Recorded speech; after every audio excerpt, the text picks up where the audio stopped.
할렐루야. 오늘도 예배의 자리에 나오신 성도님들을 환영하고 축복합니다. 시간 다 함께 찬송가 50장 내게 있는 모든 것을 찬양하시겠습니다.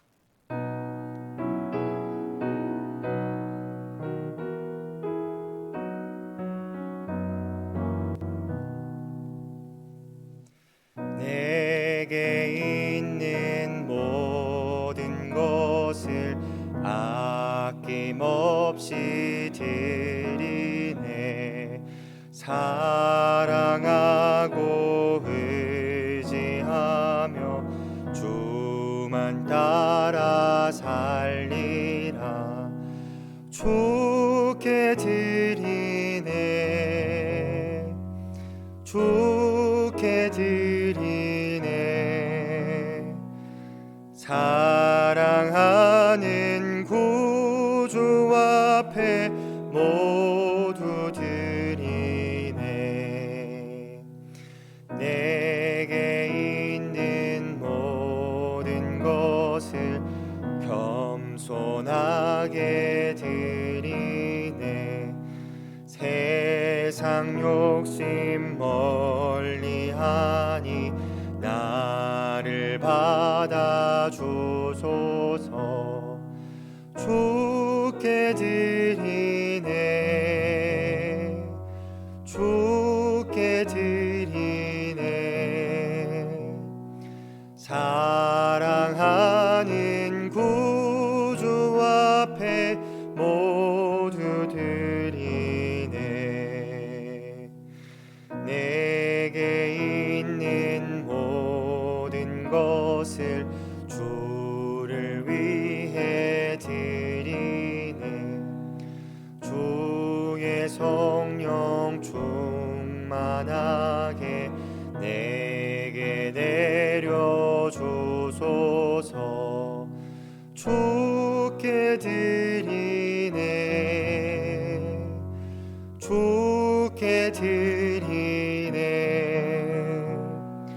사랑하는 구주 앞에 모두 드리네. 아멘.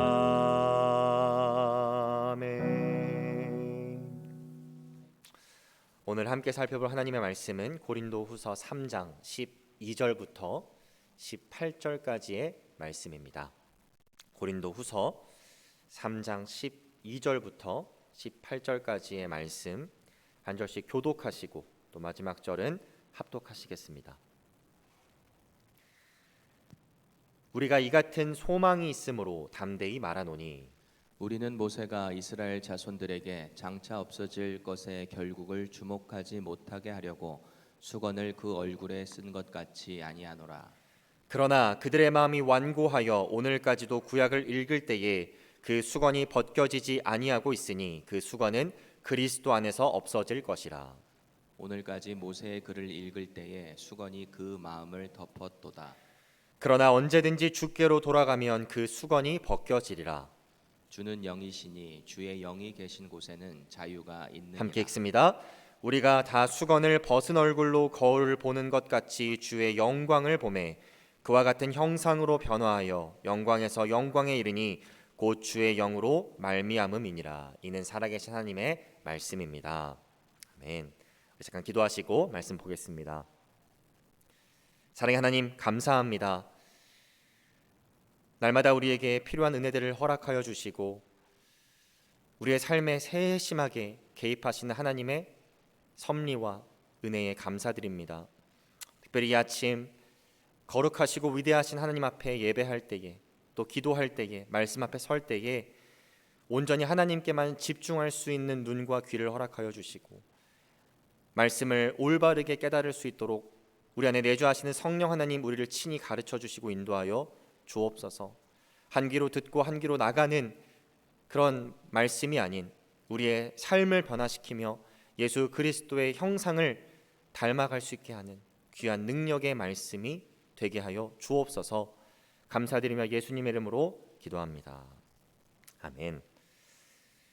최근 한 연구 결과를 보니까 이 백내장 환자들의 평균 연령이 옛날에 비해서 계속해서 낮아지고 있다고 합니다. 아무래도 스마트폰과 같은 이 전자기기들을 사람들이 많이 사용하다 보니까 블루라이트에 눈이 노출되는 시간이 길어지고요. 그렇기 때문에 눈에 무리가 오기 때문이라고 의사들은 말을 하는데요. 참 역설적이게도 이 빛이라는 것은 우리로 하여금 볼 수 있게 만들기도 하지만 또 볼 수 없게 만드는 이중적인 면이 있다는 것을 우리가 한번 생각해 볼 수 있습니다. 오늘 본문을 보시면 바울은 모세의 언약과 그리스도의 언약을 대조하고 있어요. 그리고 그 모세의 언약에서 나타나는 영광의 광채, 그리고 그리스도의 언약에서 나타나는 영광의 광채, 빛을 또 대조하고 있습니다. 그리고 그 일시적인 모세의 언약, 즉 구언약에 나타나는 그 영광의 광채를 바라봤을 때 어떠한 결과가 미치는지, 또 반대로 신언약, 그리스도의 언약에서 나타나는 영광의 광채를 바라보았을 때 어떠한 변화가 성도들 가운데 일어나는지를 또한 말하고 있습니다. 오늘 이 아침에 저는 성도님들과 함께 본문을 묵상하면서 특별히 그리스도의 언약, 그 언약의 놀라운 영광, 그 영광의 광채를 바라보는 자들에게 나타나는 두 가지 변화가 무엇인지를 살펴보면서 하나님께서 주시는 깨달음과 은혜를 나누기를 원합니다. 첫 번째로 이 신언약, 그리스도의 언약 안에서 하나님의 영광의 빛을 바라보는 자들에게 나타나야 하는 변화는 바로 복음을 담대하고 당당하게 전할 수 있게 되는 변화가 일어나게 된다는 것입니다. 오늘 12절 말씀을 함께 보실까요? 이렇게 바울이 기록합니다. 우리가 이 같은 소망이 있으므로 담대히 말하노니. 먼저 바울이 여기서 말하고 있는 이 소망이 무엇을 가리키고 있는지, 또 말하노니에서 말하고 있는 그 내용이 무엇인지를 알기 위해서는 오늘 본문의 이 앞뒤 문맥을 좀 살펴볼 필요가 있습니다. 이 12절 바로 직전에 7절부터 11절까지의 말씀을 우리가 보게 되면 바울은 죽음에 이르게 하는 직분과 또 생명에 이르게 하는 의의 직분이 있다고 말하고 있어요. 먼저 이 죽음에 이르게 하는 직분은 어떤 직분이냐면 하나님께서 모세에게 주신 이 십계명, 두 돌판에 새겨주신 이 십계명을 모세가 이스라엘 백성들에게 시내산에서 들고 내려왔을 때 가르치고 선포한 사역을 의미합니다. 다시 말해서 구원약을 상징하는 것이죠. 여러분, 모세가 시내산에서 40일 동안 하나님과 대면하여 말한 뒤에 이 율법이 새겨진 돌판을 들고 내려왔을 때 어떻게 그의 외형적으로 변화가 나타나는지 혹시 기억하시나요? 출애굽기 34장 29절에서 30절을 보게 되면 이 40일 동안 하나님과 시내산에서 대면하고 내려온 모세에게 나타난 외형적 변화에 대해서 이렇게 설명하고 있습니다. 모세가 그 증거의 두 판을 모세의 손에 들고 시내산에서 내려오니 그 산에서 내려올 때에 모세는 자기가 여호와와 말하였으므로 말미암아 얼굴 피부에 광채가 나나 깨닫지 못하더라. 그의 얼굴에 그 이전에는 없었던 놀라운 빛이 발산되고 있었다라는 거예요. 그리고 이어지는 30절 말씀을 보면 아론과 온 이스라엘 자손이 모세를 볼 때에 모세의 얼굴 피부에 광채가 남을 보고 그에게 가까이 하기를 두려워하였다. 이렇게 성경은 기록하고 있습니다. 40일간 하나님의 영광과 직면했던 모세의 얼굴에서는 알 수 없는 빛이 나고 있었고요. 이 모습이 얼마나 놀라웠는지 그 모습을 본 이스라엘 백성들은 두려워하면서 쳐다보지도 못했다는 것입니다. 이때 모세는 그렇게 빛이 나는 자신의 얼굴에 수건을 쓰기 시작합니다. 그리고 발산되는 그 빛을 가리기 시작해요. 사실 모세가 왜 그때 수건을 썼는가에 대해서는 성경 학자들도 그렇고 목회자들도 그렇고 다양한 견해를 갖고 있습니다. 그런데 우리가 쉽게 생각해 볼 수 있는 것은 무엇이냐면 먼저 모세는 모세 자신 때문에 수건을 쓰지 않았다라는 거예요. 심지어 모세는 오늘 말씀에 따르면 자신의 얼굴에서 빛이 나고 있는지도 사람들이 알려주기 전까지는 몰랐습니다. 또 두 번째로 모세는 하나님 때문에 수건을 쓴 것도 아니라는 거예요. 하나님께서는 모세에게 수건을 쓰라고 명령하신 적도 없었고 또 2일 이후에 회막에 들어가서 하나님과 모세가 대면했을 때 모세는 수건을 오히려 벗었다라고 성경은 기록합니다. 자, 그렇다면 수건을 쓴 이유는 무엇 때문일까요?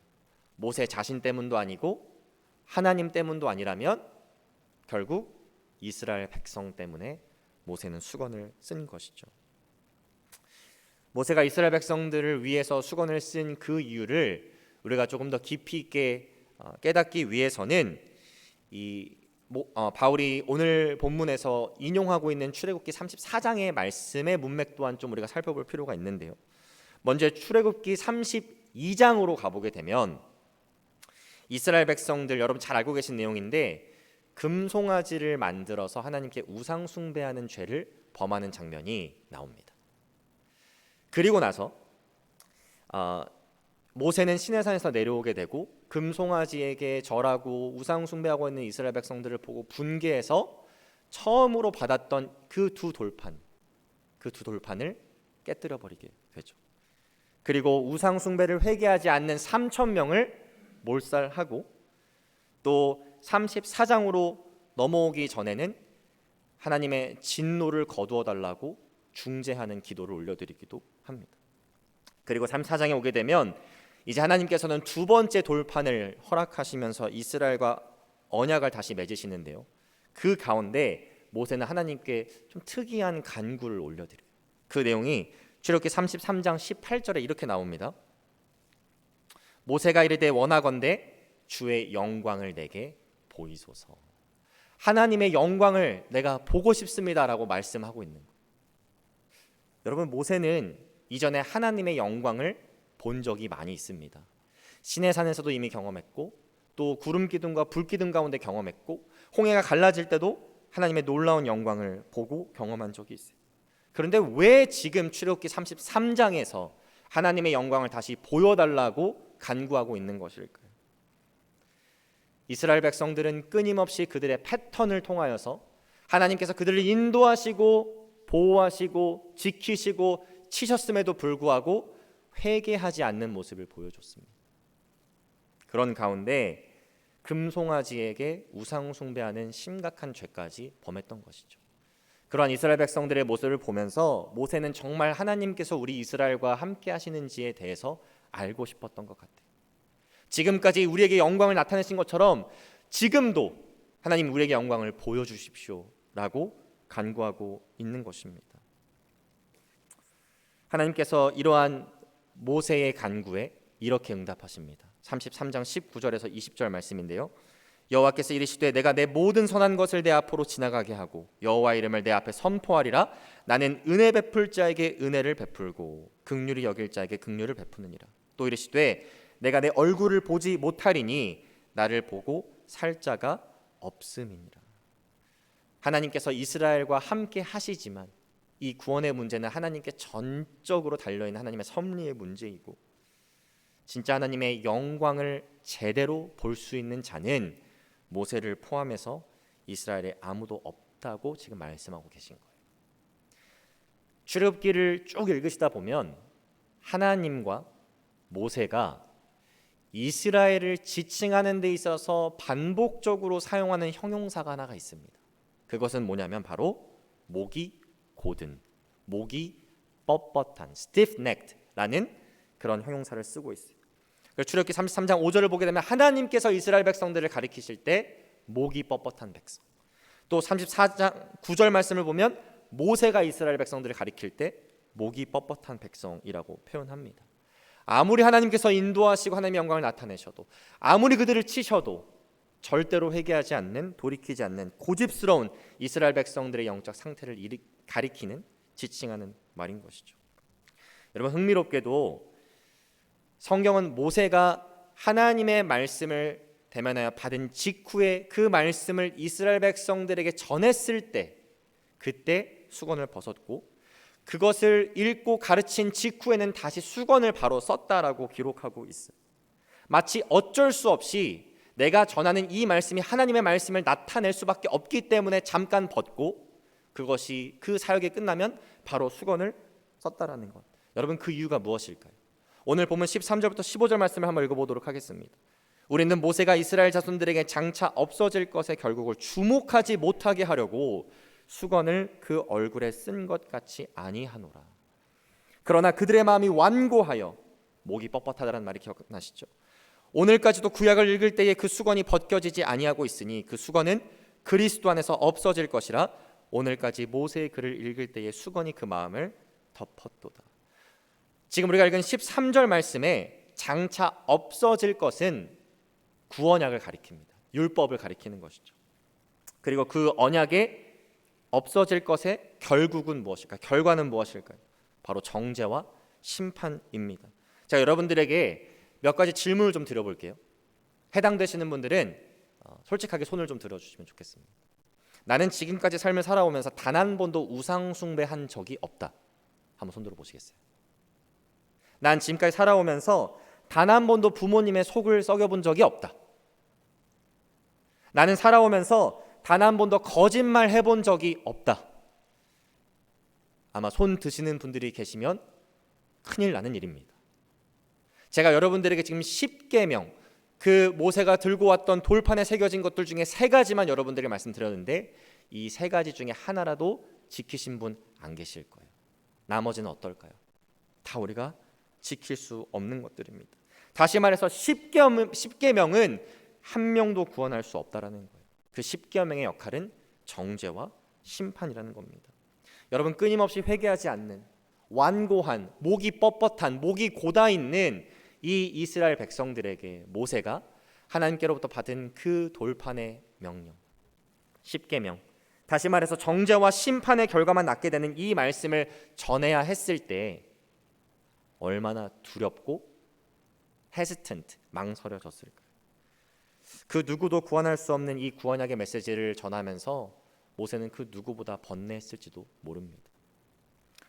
그런데 오늘 본문 바로 직전에 9절 말씀, 고린도후서 3장 9절 말씀을 보면 이렇게 죽음에 이르게 하는 직분이 아닌 이것과는 대조되는 직분이 있다라고 성경이 기록하고 있어요.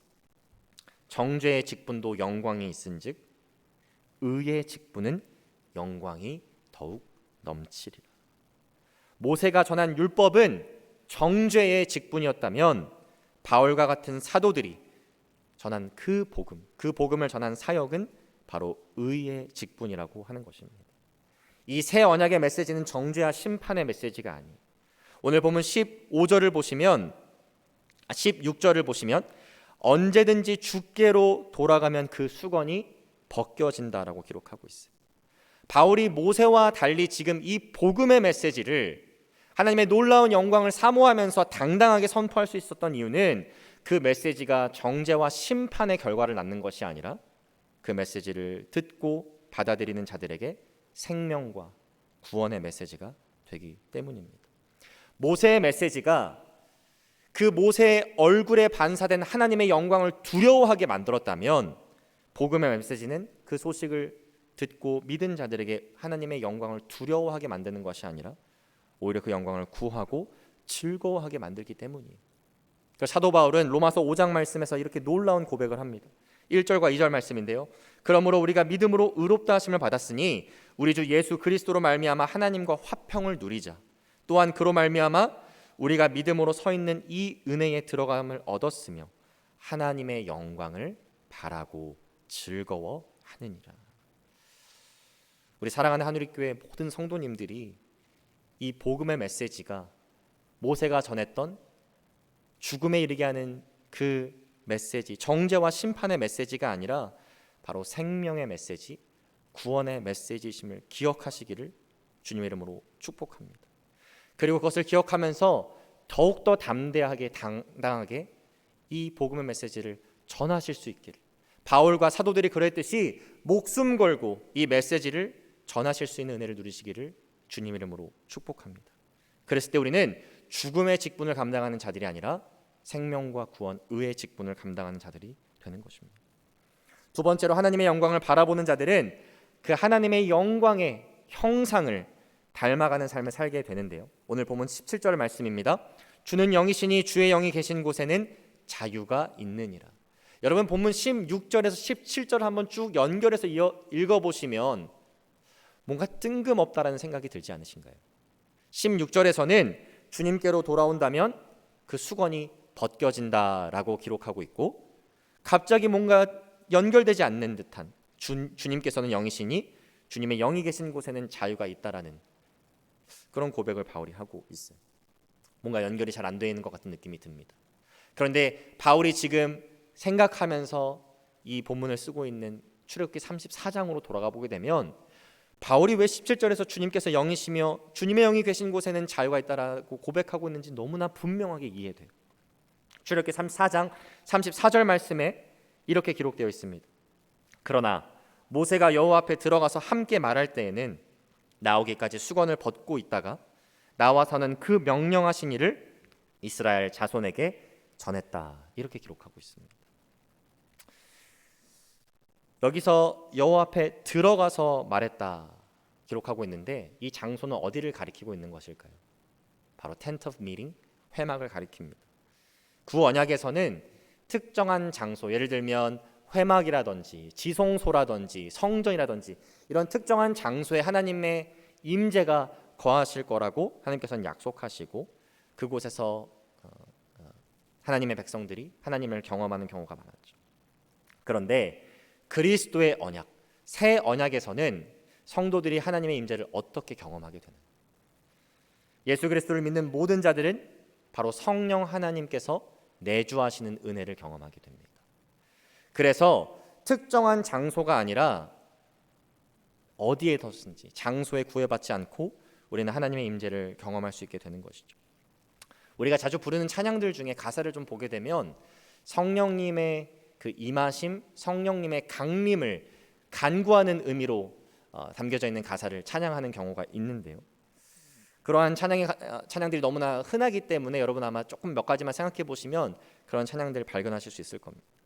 여러분들 생각해 보면 그것들은 성도들이 부를 가사의 내용은 아닙니다.